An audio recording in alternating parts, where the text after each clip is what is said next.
সে কিন্তু জানে না যে এটা পাথরের বিগ্রহ। সে জানে আমি যেমন বাবার সন্তান, ও আমার বাবার সন্তান। দায়িত্ব নিয়েছে যখন, বারবার ডাকছে, আসছে না। মনে মনে চিন্তা করছে কি ব্যাপার, আসছে না কেন?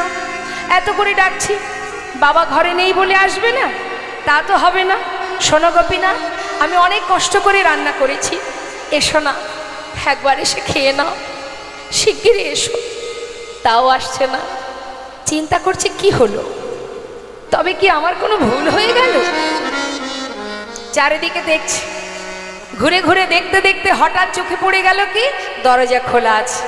ও বুঝেছি বুঝেছি, বাবা যখন তোমাকে খেতে দেয় দরজা বন্ধ করে খেতে দেয়। দাঁড়াও দাঁড়াও, দরজাটা বন্ধ করে আসি। আবার দরজাটা বন্ধ করে দিল। গোপীনাথ, এবার তো এসো। তাও আসছে না।